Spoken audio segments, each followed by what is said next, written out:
जो लोग नारा लगाते हैं अब की बार 400 पार, उनका मुंह है कुछ भी बोलेंगे।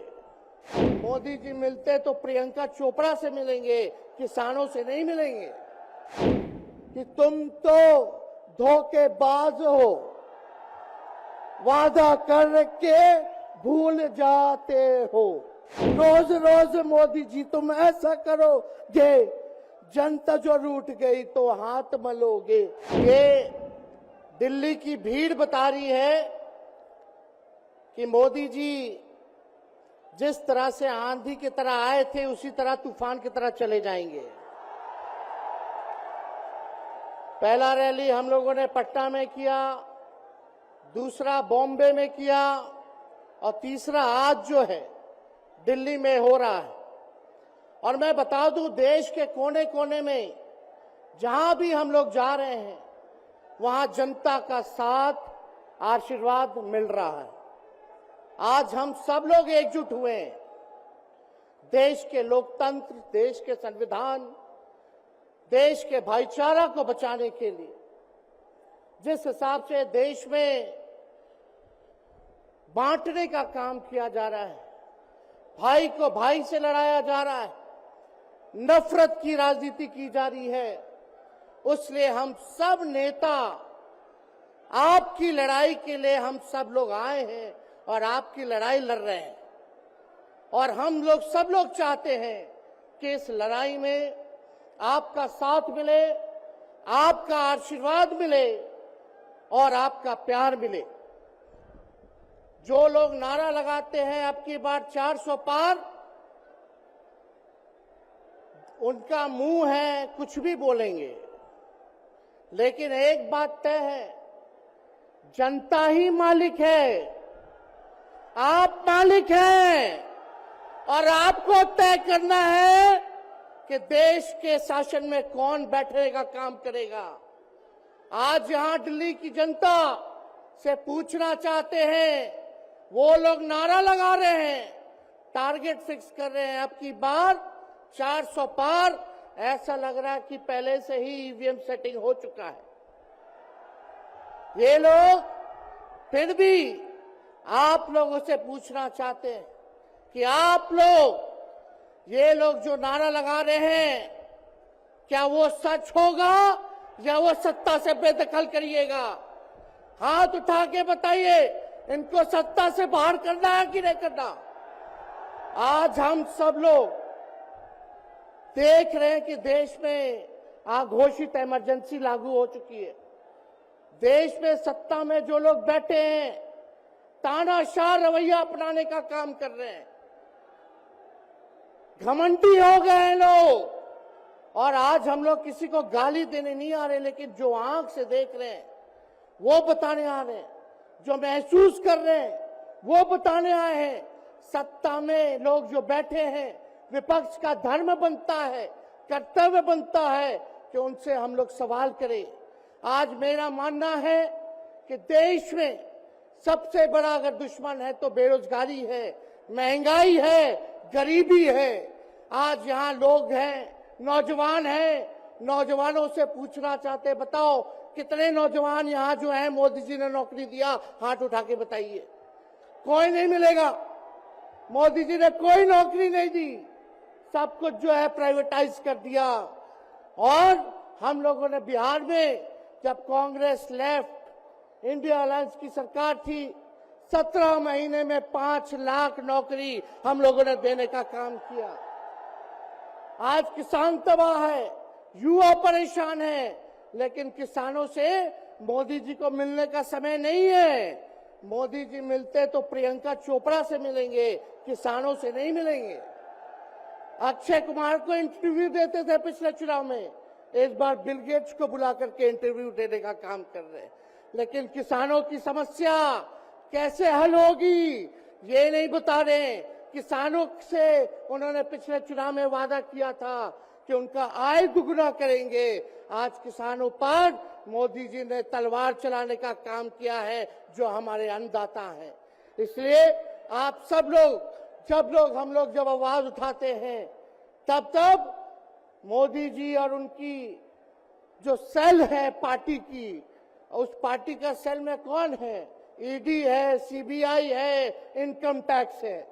लालू जी को तो कई बार सताया गया, मेरे ऊपर मुकदमा किया गया, मेरी मां पर, मेरी बहनों पर, मेरे जीजाओं पर, मेरे पिता के जितने संबंधी थे सब पर केस मुकदमा किया। अभी बिहार चले जाइए, कई हमारे नेताओं पे छापेमारी चल रही है, कई जगह ईटी का रेड चल रहा है, आईटी का रेड चल रहा है, लेकिन हम लोग घबराने वाले लोग नहीं।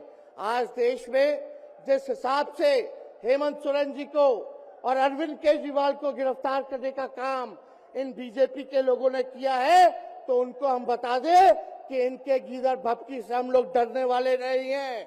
हम लोग संघर्ष करने वाले लोग हैं। और पिंजरे में तो शेर ही को कैद किया जाता है, सब लोग शेर हैं। आप लोगों ने ताकत दिया है, आपकी लड़ाई हम लोग लड़ रहे हैं। कंस राज आप लोगों ने देखा होगा, जब जब कंस को किसी से तकलीफ होती थी, डर लगता था, तब तब जेल में लोगों को बंद कर दिया जाता था। लेकिन जेल जाने से यहाँ कोई डरने वाला नहीं है। कितने लोगों को जेल भेजोगे? लेकिन जब जनता जब जवाब देगी, जब वोट का चोट दीजिएगा, तो मोदी जी हाथ मलने का काम करेंगे, सत्ता से बेदखल हो जाएंगे। इसलिए ये अपनी ताकत को पहचानिएगा। सब लोग चुनाव के समय आप सब लोग पोल कीजिएगा, वोट दीजिएगा, लोगों को भी वोट दिलाने का काम कीजिएगा। बीजेपी के लोग झूठ बोलने वाले लोग हैं। ये लोग यूरिया को भी चीनी बना देते हैं, ये लोग गोबर को भी हलवा दे करके परोस देते हैं, ये लोग आंख फोड़ करके चश्मा दे देंगे और फिर बोलेंगे देखो हमने चश्मा दिया। ये झूठी पार्टी है, इसलिए इन पे विश्वास मत कीजिएगा। मोदी जी कहते हैं कि उनका गारंटी मजबूत गारंटी है, गारंटी की बात करते हैं। हम बोलते हैं मोदी जी की गारंटी वैसी ही गारंटी है जैसे चाइनीज माल होता है, 2-4 बार इस्तेमाल करोगे और वो गारंटी जो है खत्म हो जाता है, टूट जाता है, खराब हो जाता है। तो जब तक चुनाव है तब तक ही मोदी जी की गारंटी है, बाकी कुछ नहीं।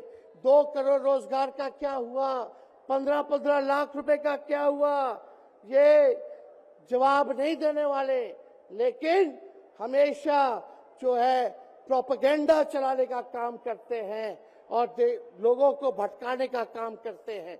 इसलिए आप सब लोगों को सावधान रहना पड़ेगा। इनके झूठ पे आप लोग विश्वास मत कीजिएगा। और हम सब लोगों ने आज तस्वीर देखा, आज तस्वीर क्या देखा कि आज महामहिम राष्ट्रपति जी आडवाणी जी को भारत रत्न देकर के सम्मानित कर रही थी। मोदी जी आडवाणी जी के बगल में बैठे हुए हैं, राष्ट्रपति खड़ा होकर के सम्मानित कर रहे हैं, लेकिन मोदी जी खड़ा भी नहीं हुए राष्ट्रपति के सम्मान में, खड़ा भी नहीं हुए। इससे पहले भी हम लोगों ने तस्वीर देखी कि राष्ट्रपति पीछे पीछे चल रही है, मोदी जी आगे आगे चल रहे हैं।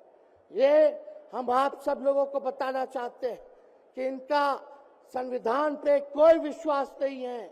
ये लोग नागपुरिया कानून को लागू करना चाहते हैं, आरएसएस के एजेंडे को लागू करना चाहते हैं।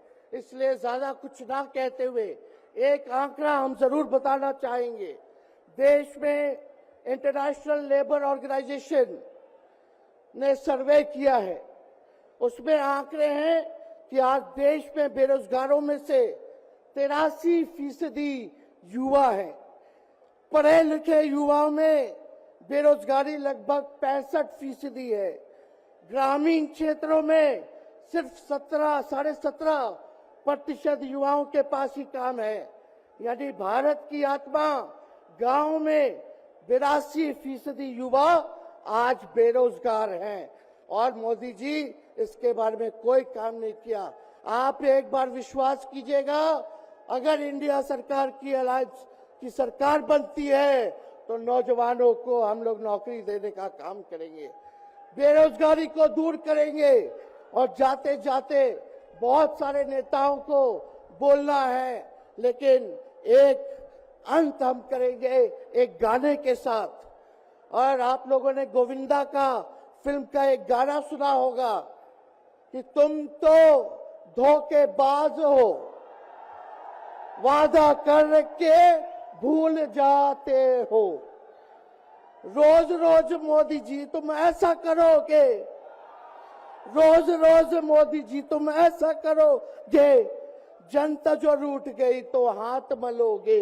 अरे तुम तो धोखेबाज हो, वादा करके भाग जाते हो। श्रेष्ठ उत्तराखंड पर खबरों से जुड़े रहने के लिए चैनल को सब्सक्राइब करें, बेल आइकन दबाएं और देखते रहें श्रेष्ठ उत्तराखंड।